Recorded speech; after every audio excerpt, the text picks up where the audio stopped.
Praise the Lord. இன்றைக்கான வசனம், ஈசாய் தாவீது ராஜாவை பெற்றான்.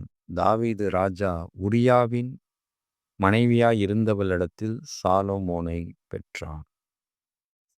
இதற்கு முந்தின வசனங்களெல்லாம் பாருங்க, யாரையும் ராஜான்னு ஆண்டவர் சொல்லியிருக்கவே மாட்டார். ஆரம்பிக்கிறதே எப்படி ஆரம்பிக்கிறார் பாருங்க. ஆபிரகாம் குமாரனாகிய தாவீதின் குமாரனான இயேசு கிறிஸ்துவினுடைய வம்ச வரலாறு. அப்படிதான் புதிய ஏற்பாட்டையே ஆவியானவர் ஆரம்பிக்கிறார். தாவீது ராஜான்னு சொல்ல காரணம் என்ன அப்படின்னா, தாவீது முதலாவது இயேசுவோட நிழலா இருக்கிறார். யூதா கோத்திரத்து சிங்கம், யூத ராஜ சிங்கம் இயேசு கிறிஸ்துவோட ஒரு நிழலா இருக்கிறதுனால தான் தாவீது ராஜா என்று அழைக்கப்படுகிறார். அடுத்தபடியாக அவர் தாவீது ராஜாவுடைய தாய் உருவாகும் முன்னே, தந்தை உருவாகும் முன்னே, இதற்கு முன்பாகவே தாவீது முன்குறிக்கப்பட்டுட்டார் ஆண்டவரால். அதனால தான் அவர் ராஜா என்று அழைக்கப்படுகிறார். தாவீது பிறந்து ஒரு 40 வருஷத்துக்கு அப்புறம் தான் ராஜாவாகிறார். கிட்டத்தட்ட 38 வயசுன்னு நினைக்கிறேன். அப்போ தான் அவர் ராஜாவாகிறார். ஆனால் அவர் பிறக்கிறதற்கு முன்னமே ஆண்டவர் சொல்லிட்டார் ஒரு ராஜா அப்படின்னு. எவ்வளோ பெரிய கிருபை, எவ்வளோ பெரிய ஸ்லாக்கியம். ஒருத்தன் பிறக்கிறதுக்கு முன்னாடியே அவன் ராஜான்னு அழைக்கப்படுறான்னா அது எவ்வளோ பெரிய கிருபை. இதே கிருபையை தான் நமக்கு ஆண்டவர் கொடுத்துருக்கிறார். வெளிப்படுத்தலில் எடுத்து பார்த்தீங்கன்னா தெரியும், நாம் எப்படி அழைக்கப்பட்டிருக்கிறோமா, ராஜாக்களும் ஆசாரியர்களுமாய் அழைக்கப்பட்டிருக்கிறோமா.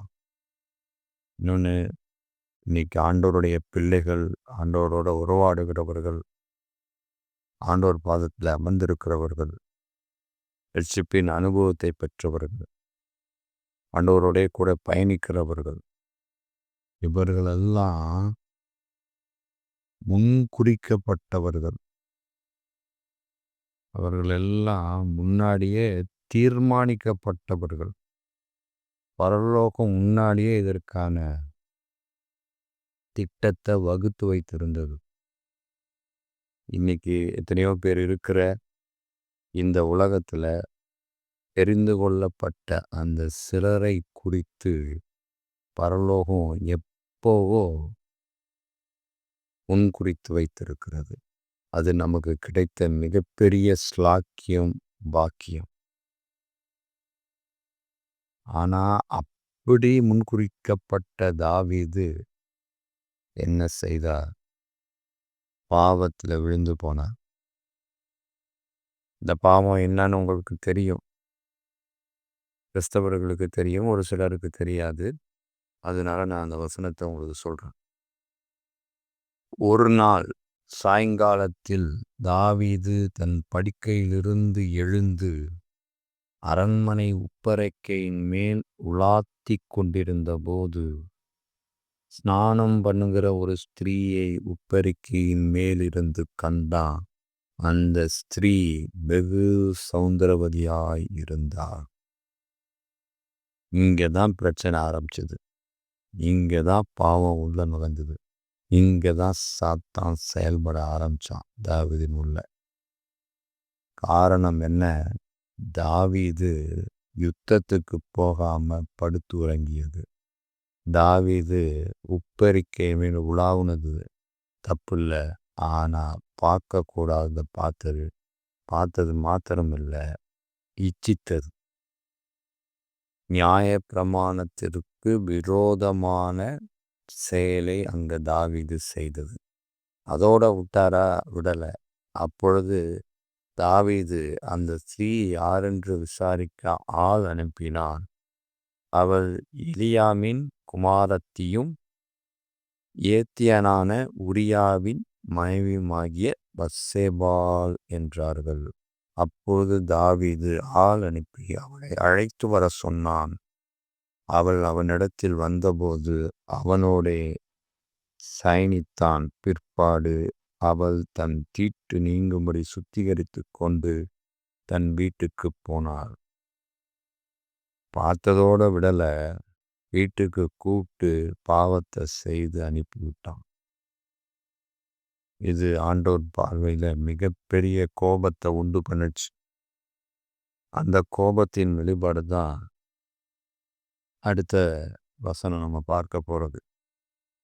ஒரு சிலர் கேட்பாங்க, உங்க ஆண்டவர் பரிசுத்தர்னு சொல்றீங்க, பாவத்தை பாராத சுத்த கண்டர்னு சொல்றீங்க.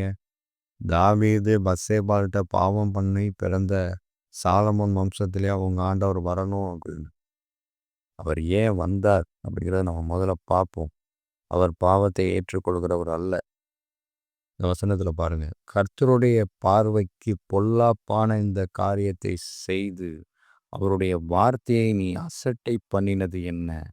ஏத்தியனான உரியாவை நீ பட்டயத்தால் மடிவித்து அவன் மனைவியை உனக்கு மனைவியாக எடுத்துக்கொண்டு அவனை அம்மோன் புத்திரரின் பட்டயத்தாலே கொன்று போட்டாய். இப்போதும் நீ என்னை அசட்டை பண்ணி ஏத்தியனாகிய உரியாவின் மனைவியை உனக்கு மனைவியாக எடுத்துக்கொண்டபடியினால் பட்டயம் என்றைக்கும் உன் வீட்டை விட்டு விலகாதிருக்கும். நியாய தீர்ப்பு உனக்கு முன்பாக இருக்கு, பட்டயம் உனக்கு முன்பாக இருக்கு, நீ தப்பிக்க முடியாது அப்படின்னு ஆண்டவர் நாத்தான் தீர்க்கதரிசி மூலமா தாவீதுக்கு வார்னிங் கொடுக்குறார். தாவீதுகிட்ட பிடிச்ச விஷயம் என்னன்னா, அந்த வார்னிங்கை கரெக்டாக புரிஞ்சுக்கிட்டு உடனேயும் சரணடைஞ்சு மனம் திரும்புதலுக்கு ஏற்ற பாவ மன்னிப்புக்கு ஏற்ற அர்ப்பணிப்பை தேவனிடத்துல ஒப்பு கொடுத்ததுனால அவன் பாவம் அங்க மன்னிக்கப்பட்டது, அவனுக்கு விடுதலை உண்டானது. அதுதான் விஷயம். அதனால உன்னையும் ஆண்டவர் அப்போ பாவம் செய்கிறது தான் ஏற்றுக்கொள்கிறாரா? அப்படியெல்லாம் கிடையாது. பாவம் செய்தா பாவத்தை கண்டிப்பார். ஆனால் பாவி மனம் திரும்பிட்டா அவனை நேசிப்பார். பாவத்தை தான் ஆண்டவர் வெறுக்கிறாரே தவிர பாவியை வெறுக்கல. ஏன்னா பாவி மனம் திரும்பலாம், ஆனால் பாவம் பண்ணது தான். அது திருப்பி ஒன்றுமே பண்ண முடியாது. அதுதான் விஷயம். இதுலேருந்து நாம் கற்றுக்கொள்ள வேண்டிய விஷயம் என்னன்னா, அது தாவீதானாலும் சரி, யாரானாலும் சரி, ஆண்டவர் நீதி, உண்மை, சத்தியத்தின்படி தான் நடப்பார். நீதியுள்ள நியாயாதிபதியாகத்தான் நடப்பார். முன்குறிக்கப்பட்டிருந்தாலும், ஆனால் முன்குறிக்கப்படுகிறதுன்றது மிகப்பெரிய தேவனுடைய கிருபை.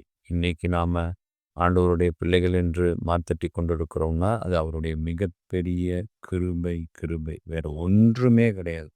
ஏன்னா எந்த தகுதியுமே நமக்கு கிடையாது அவருடைய பிள்ளைகள் என்று சொல்கிறது. அவருடைய விலையேற பெற்ற இரத்தத்தை சிந்தி விலைக்கிரயமாய் கொடுத்து நம்மை மீட்டெடுத்திருக்கிறார். அதனால தான் நாம் முன்குறிக்கப்பட்டிருக்கிறோம். நாம் ராஜாக்களும் ஆசாரியர்களுமாய் அழைக்கப்பட்டிருக்கிறோம். தாவீதை மாத்திரம் அவர் முன்குறிக்கவில்லை, நம்மையும் முன்குறித்திருக்கிறார். தாவீதை மாத்திரம் அவர் ராஜாவாய் அழைக்கவில்லை, நம்மையும் ராஜாவும் ஆசாரியருமாய் அழைத்திருக்கிறார். காதுள்ளவர்கள் கேட்க கடவர்கள். ஆமேன்.